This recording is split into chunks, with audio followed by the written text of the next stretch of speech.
Good evening. How's your weekend going? Saturday means it's time for an episode of yours truly, Johnny Dollar. Welcome to another episode of Brett's Old Time Radio Show. Welcome to my home in beautiful Lyme Bay. Huge thank you for joining me once again for our regular late night visit to the dusty studio archives of old time radio shows right here at my home on the south coast of the United Kingdom. I'm Brett, I'm your host for our nighttime podcast. Welcome to another episode. Got a Facebook page, an Instagram page, and a YouTube channel, all called Brett's Old Time Radio Show. Please do log in, check it out, follow me. Also, you could drop me a line, brett@tourdate.co.uk. Right then, time now for our Saturday night episode of yours truly, Johnny Dollar. This one's called Witness, Witness, Who's Got the Witness? First broadcast on the 22nd of October, 1949. In this case, most of the principals were out on bail. It put me out on a limb.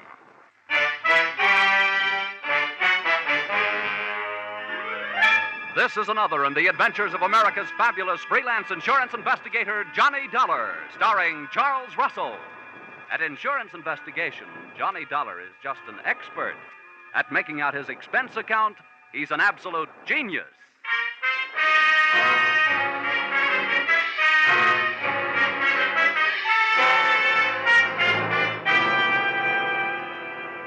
Expense account submitted by Special Investigator Johnny Dollar to Max Krause, Krause Bail Bond and Insurance Agency, New York City, New York.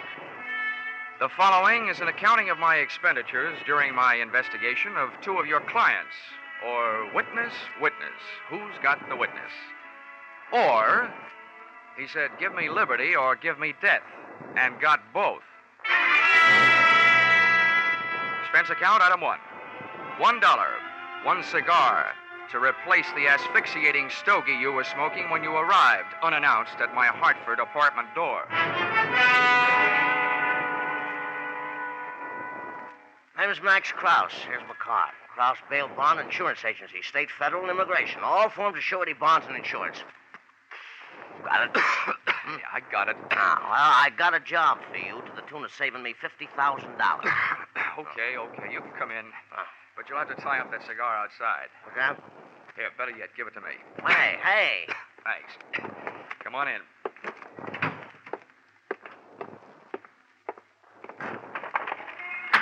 Hey, what's the idea of throwing it out the window? That was an expensive cigar. Oh, can you think of a better way to get rid of it? It was killing me. Here, have one of these. Oh. Well, not the quality I'm used to, you understand, but much obliged. Forget it. They were a gift. Maybe I won't even charge you for it, if I go to work for you. Well, shall we find out if I will or not? Sit down. What do you know about Leo Persino? Just what I read in the paper. Did you put up his bail? I wish I had. Well, the bonds I put up were for two prosecution witnesses, know what I mean? Yeah. And they either took a run out, jumped from one of the bridges, or some of Leo's men put them out of the way, you get me? Vaguely. They're gone. Yeah, that's right. And unless I can prove they're dead or find them, you understand, before the trial, which is a week from today, I forfeit the $50,000. 25 apiece. See my problem? Yeah. Tell me something, Mr. Krause. Why'd you come to me? I'll tell you why. To the police, these witnesses are only two names on a long list of missing persons. You up with me? Yeah. Now, and as for private detectives, I could never be sure that one wouldn't make a deal with Persino and make more money not finding them than I'd be paying to find them. Get the point? Yeah. Well, what makes you think you can trust me? Oh, well, you were mentioned by one of the insurance companies I sell for. They tell me that you're straight, except for padding your expenses here and there. Hey, now, that's an insult. What's a little padding? I used to do the same with my old man when I was in grade school. That kid stuff. You'll find out. What's that? I said I'll find out what I can. Who are these lost, strayed, or stolen witnesses? Nippy Carpenter's one. Real name is Glenn. You hear? Glenn. Yeah. The other is Dan Patterson. I got their addresses, next to kin, you know what I mean? What else do you need? A big fat retainer, about $2,500. That's pretty steep. I've only got $1,000 with me. It just so happens that I'm a grand person to do business with, Mr. Krause. I'll take the 1,000.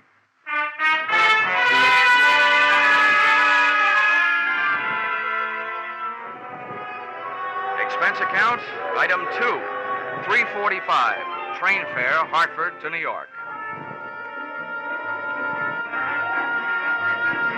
high wind and I hit the big city at the same time, 4 p.m. to be exact. So I set storm canvas and tacked crosstown toward 81st between Madison and 5th.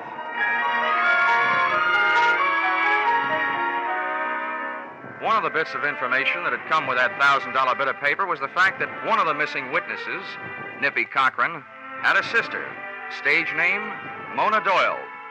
She'd been born in Hell's Kitchen, and she'd worked out her own little recipe consisting of brains, beauty, and cheesecake to cook up her own version of heaven on earth, including angels, Broadway type.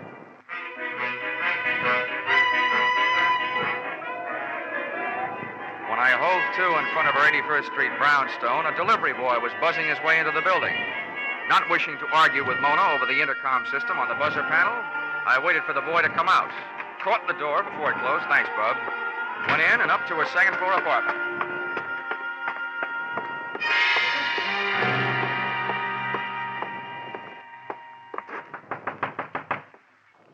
Yes?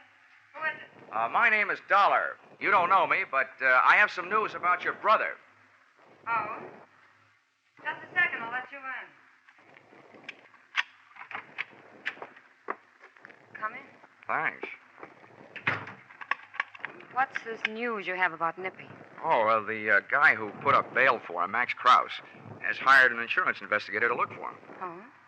Well, what am I supposed to do about that? Ask me to sit down. I'm the investigator. Well, you're awfully clever, aren't you? No, I hire a couple of radio writers to work these things out for me. Well, please do sit down. Thank you. Why did you do it this way? Didn't you think I'd let you in if I knew what you were? Well, lots of people are allergic to what I am. Well, I'm not. That helps. Do you know where your brother is, Miss Doyle? No. Now, could I fix you a drink? Does that mean that this is the end of our little discussion? Mr. Dollar, I don't know where Nippy is, believe that or not. I haven't seen much of him the last few years. He doesn't approve of me, and I don't approve of him. But that doesn't make any difference. What does is that if I did know where you could find him, I wouldn't tell you. I don't hate him enough to kill him that way. That way? Are you holding out for a choice? Hey. That was a nasty thing to say. Well, that slap you handed me ought to make us even. Sorry. Don't you know what would happen if you found Nippy and brought him back? Well, I've heard that Leo Porcina has some quaint habits with people he doesn't want around. Something about wrapping their feet in a concrete block and lowering them into any handy river. But the law will give him protection until after the trial. What difference would that make? Even if Leo were convicted, don't you think he'd leave orders behind to take care of Nippy? Well, that could probably be worked out, too. Well, look, I wasn't hired to worry about that. I was hired to find your brother so my client won't lose his money. Well... Oh, this is a lousy way for two people to meet, isn't it? I wish it were different. What's that supposed to mean?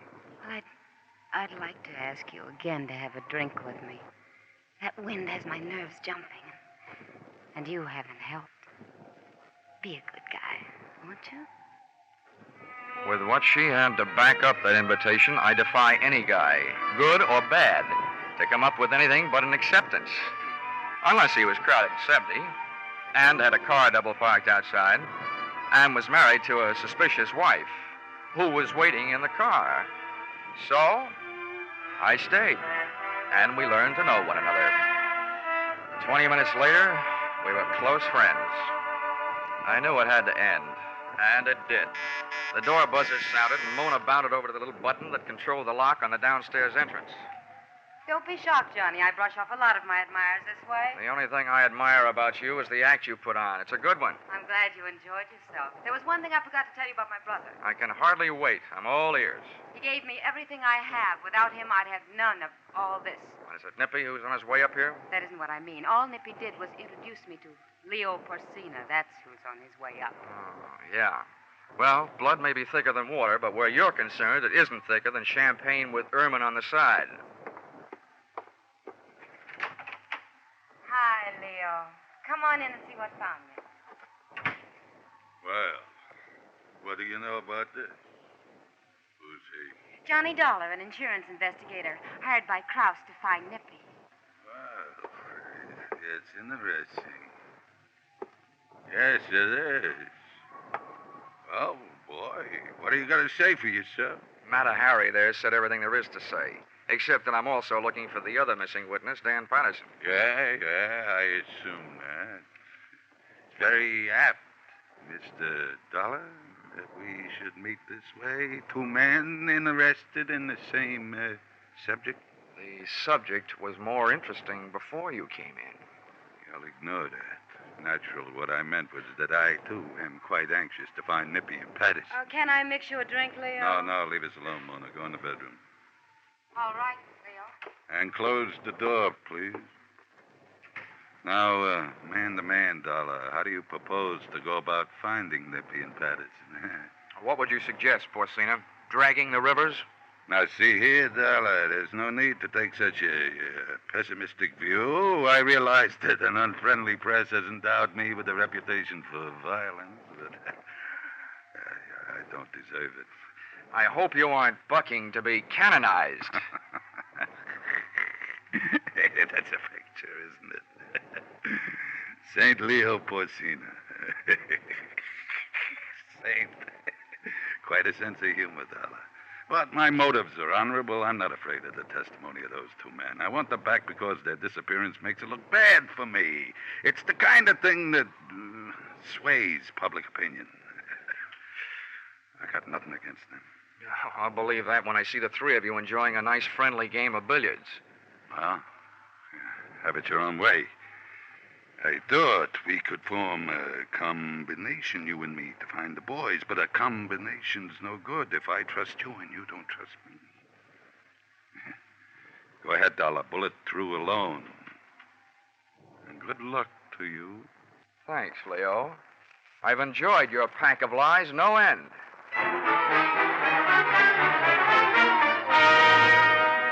So I put on my topcoat, picked up my hat, and left. He didn't shoot me while I was on the stairs, so by the time I felt the sidewalk underfoot, I also felt fairly safe. But not for long. The chauffeur in a limousine parked at the curb took off his uniform cap and put on a hat with an eye-hiding brim. I looked up at the lighted window of Mona Doyle's apartment and saw Leo's figure just slipping out of sight. As I started down the street, the chauffeur was no longer a chauffeur. At a signal from Leo, he had turned into a man who was following me. I grabbed a cab on Madison, and by the time our zigzag trip to Patterson's address was over, I felt reasonably sure that I was no longer being followed.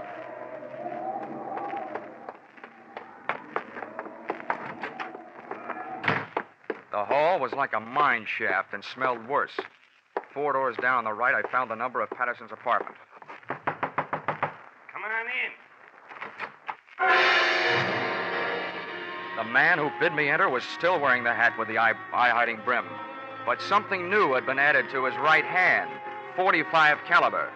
Leo Porcina's chauffeur hadn't followed me to Patterson's address. He beat me there. Close the door. I don't like to ask foolish questions, but what are you doing here? I live here. Or I did. Patterson. Oh, great. I'm looking for you, and the way I do it is to try and get away from you. Look, take the load off your right hand, will you? I want to talk to you. Sure, but not here. Let's go someplace. For me, that someplace was out. But before I got there, I had time to pass myself a question. What better place for a missing witness to hide than the employ of the guy he was supposed to testify against? Then I found a hiding place of my own. It was nice and dark, but the only person I was hiding from was me, Johnny Dollar, America's fabulous insurance investigator. Fabulous indeed.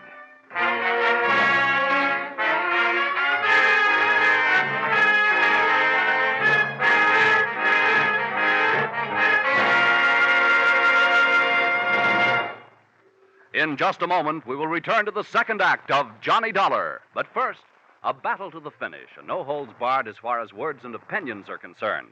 That's only one of the entertaining elements of People's Platform, a Sunday daytime feature on most of these same CBS stations. Attack and defense and attack again. Politicians, labor leaders, statesmen, farm leaders, men and women from all walks of life find themselves going from the frying pan into the fire many times in each Sunday half-hour session. You'll enjoy People's Platform every Sunday on CBS. Now, with our star, Charles Russell, we return to the second act of Yours Truly, Johnny Dollar.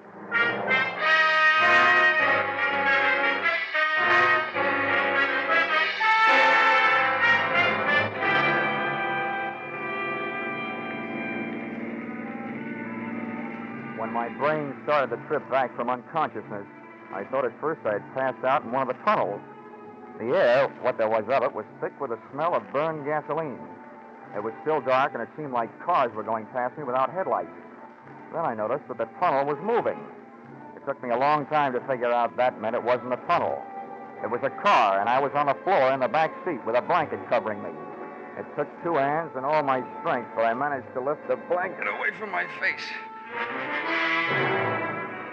The first thing I saw was one of those old-fashioned speaking tubes that sometimes are used between a limousine's rear and driver's seat. It was hanging down, the mouthpiece a few inches from my head. But what was coming out of it was not noise, but that smell of burned gasoline, carbon monoxide. I didn't have to try them to know that all the doors were locked from the outside and that all the glass was unbreakable. From there, it took me only one short mental step to realize that speaking tube was connected to the exhaust pipe, and I was in the process of being executed in Laughing Leo Porcina's private gas chamber. There's nothing so exhilarating as being slapped in the face with death. I wrestled a handkerchief out of my breast pocket, twisted it up into a stopper, jammed it into the tube, and clamped my hand over the mouthpiece. It didn't help the air any, but at least it wasn't getting any worse. Then I settled back to wait, trying not to breathe.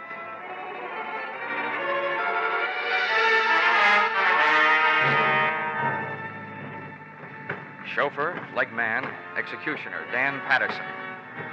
Opened the rear door. When we came to a stop, waited a few seconds for the wind to clear out the fumes, then reached in, grabbed me under the shoulders, and dragged me out. I managed to stay limp until we got a few yards off the road and into the brush. Then I dug my heels in and heaved. It was surprise more than strength that toppled him, but it was no time for niceties. I picked up a handy rock and bashed him one on the head.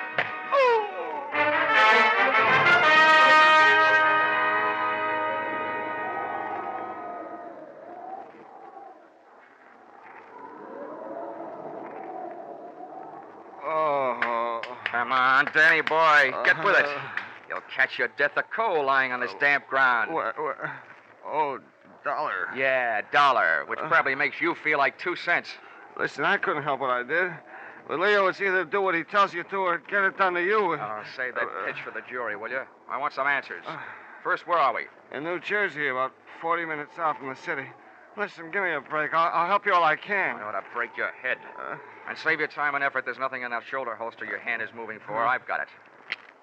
Now, do I use it or do you tell me where Nippy Cochran is? I don't know. I swear I don't. You gotta believe that. If I knew, I'd sell the information to Leo for plenty. He wants him bad. Yeah, dream boy. I'll just bet you would. Okay, get up. Wait a minute. What are you gonna do? I was hired to find you and I found you, and now I'm gonna put you away where you'll keep. Come on, get up. Listen, maybe I do know where Nippy is. Why don't you and me? Patterson, I'll have to stop you. I didn't want to fire, but I had to, and fast, in the darkness. Aim was next to impossible, but I shot low. I guess it takes more lead than I threw into him to kill a guy who's so full of mental poison. Patterson was alive when I got to him, and alive and conscious when I left him in the hands of the nearest police doctor. Score, 1 up. 1 witness found and 1 still missing. Expense account, item 4, 50 cents. Toll paid to get Leo Porcina's lethal limousine across the George Washington Bridge and back into New York City. Expense account, item 5, 5 cents. Phone call soon after I got there. Yes? This is Dollar. Let me speak to Leo. Oh, Johnny. Yeah, sorry to disappoint you, but I'm alive and almost well. Johnny, I don't know what you mean, and I don't care what you think of me. You gotta help me. With what? Nailing my casket together? Nippy's in town. He killed Leo. Oh? Well, if it's true, that's a switch.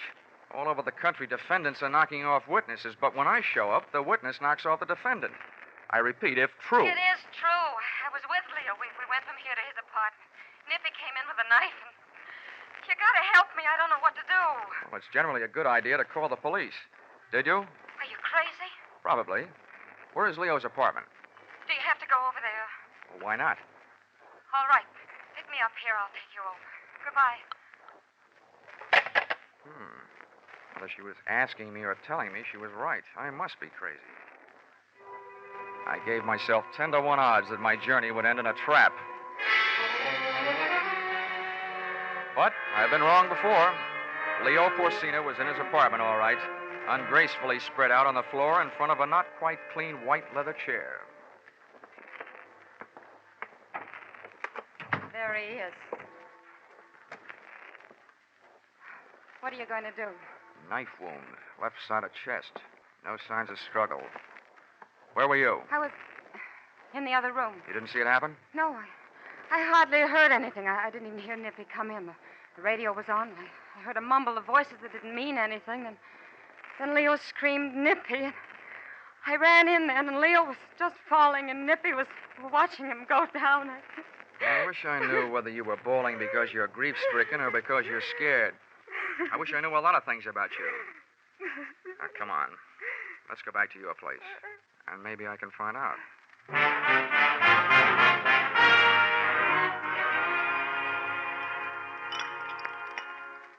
Here you are. Johnny Walker for Johnny Dollar. Oh, thanks. Would you also say it's Johnny on the spot?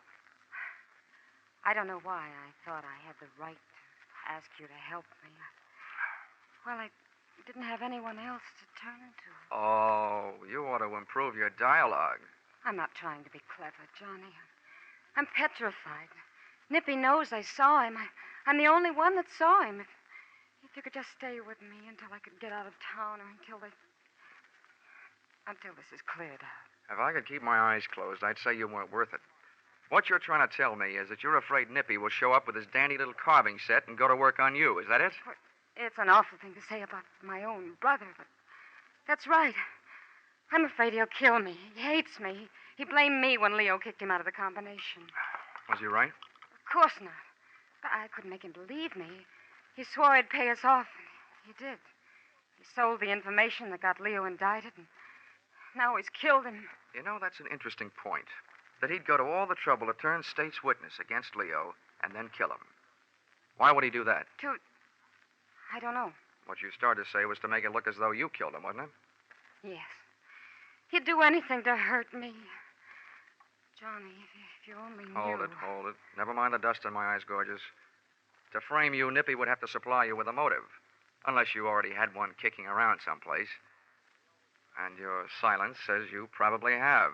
Johnny. Leo was nailed on tax evasion because it turned out that he had undeclared income deposited in various banks under various people's names. How much is in your account? You're smart. Not very. Doesn't take a wizard to add 2 and 2 and come up with a motive. With Leo out of the way, there's very little chance that you will be dragged into court as an accomplice. And I'll mention in passing the bank balance you didn't deny having. I know it looks bad, Johnny. Please put your drink down. Well, why not? It's empty. I know it looks bad. I'd be in big trouble if the police found out about the account. But do they have to, Johnny? According to all the rules, yeah. I didn't kill him, Johnny. You've got to believe that. I'd like to. You've got to, darling. Don't you think it'd be worth it? There's the money. And there's me. Darling. Oh, Johnny. Get away from me! Johnny, what's wrong? In this case, everything. I've been slugged and gassed. I had to shoot a man. I missed my dinner. But the worst of all is you. You think because you've got your kind of hair and your kind of eyes and mouth and the rest of it, you can hide all your lies and greedy ideas behind them and put a leash on any man you see. Well, it might work with a human being, but I'm not human. I'm an insurance investigator. What are you going to do? I'm going to turn you in for murder. That's what I'm going to do. Operator, get on this thing before I change my mind.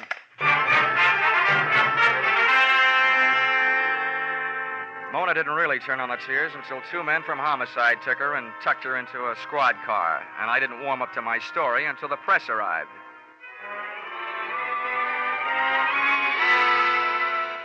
In print, in a very early morning edition that hit the stands at 12:01 a.m., it looked even better than it had sounded. Headline: Insurance investigator records confession of murderess. Lead: police, late last night, booked Mona Doyle for the murder of Leo Porcina, racket boss. In an exclusive statement, Johnny Dollar, Hartford, said he was able to record the voluntary confession of the shapely knife killer by means of a tape recorder and a microphone concealed beneath a sofa, thus lifting the suspicion from her brother, Glenn Nippy Cochran, who has been sought for the slaying. The wind was dying, and so was I by the time I got back to my hotel, after making one stop at an all-night drugstore for expense account item 7, $1.79 adhesive tape, which might be classified as an odd item, since I didn't, as yet, have any broken bones.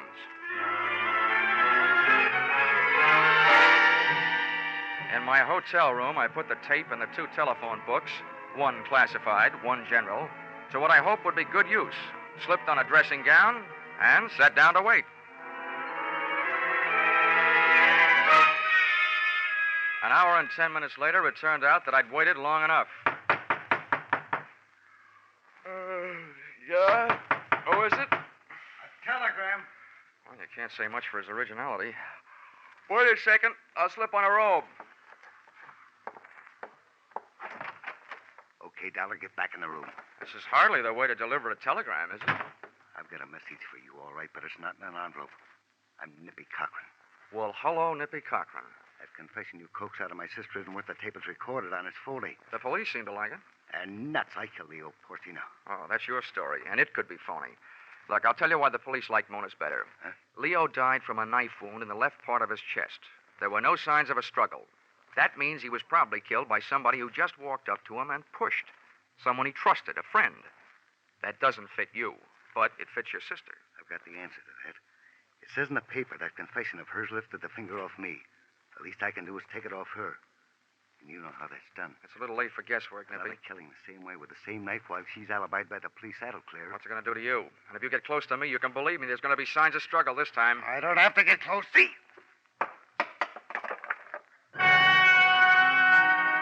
The knife came from the usual place in his collar behind his head. His aim was perfect. I felt the shock just over my heart. But the telephone books I'd taped to my chest called his number. The knife bounced off, and Nippy stood there with his mouth hanging open. Then I found something to throw. Something I could aim just generally. A chair. He stumbled back from the impact, and before he could collect his wits or his balance, I let him have a barrage.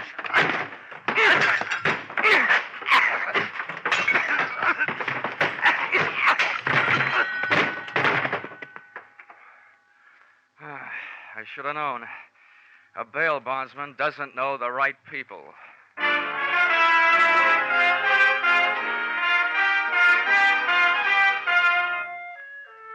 Expense account item 8. $15, doctor fee. If it wasn't worth it to you, it was worth it to me to get that adhesive tape off by using alcohol instead of violence. Expense account item 9, $28.50. Replacement of hotel room furniture broken in final brawl. And expense account item 10, if you don't mind, $367.25. See enclosed bar, cafe, and theater receipts. Buying my way back into the favor of the magnificent Mona. Oh, and you may ask me how I was clever enough to know that she was innocent all that time. I didn't. But I could hope, couldn't I?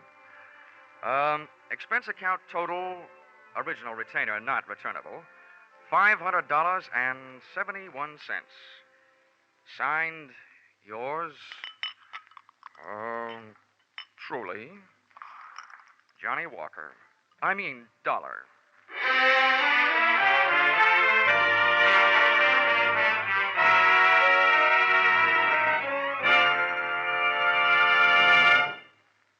Yours truly, Johnny Dollar, is produced and directed by Gordon T. Hughes and stars Charles Russell. Script by Paul Dudley and Gil Dowd. Featured in the cast were Ed Max, Paul Dubov, Sidney Miller, Jim Nusser, and Georgia Ellis. The special music is written and conducted by Wilbur Hatch.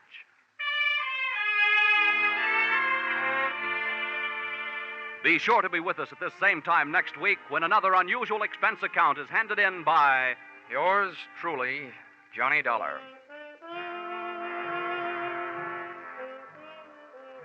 It's fascinating, it's challenging, it's something unusual in radio fare. Yes, that's what folks are saying about CBS's popular Sunday program, Invitation to Learning. You'll renew old acquaintances in literature. You'll make some exciting new ones when you make a Sunday afternoon listening habit of CBS's Invitation to Learning. Remember the time every Sunday afternoon over most of these CBS stations. Stay tuned now for Vaughn Monroe and his Caravan. They follow immediately over most of these CBS stations. Paul Masterson speaking. This is CBS, the Columbia Broadcasting System. Welcome back. Hope you enjoyed our latest episode of yours truly, Johnny Dollar. We'll be back tomorrow with Simon Templar and The Saint, going live at 5 p.m. GMT. You can email me on brett@tourdate.co.uk. Don't forget to let me know where in the world you are, where you're listening, and your name, and any other details that you'd like to share, because I'm proper nosy. Also, we've got our Patreon supporter page, patreon.com/Brett's Old Time Radio Show. Thanks for listening. I'll be with you 7 days a week, each and every week, and I'll see you tomorrow night on Brett's Old Time Radio Show. Love you. Bye.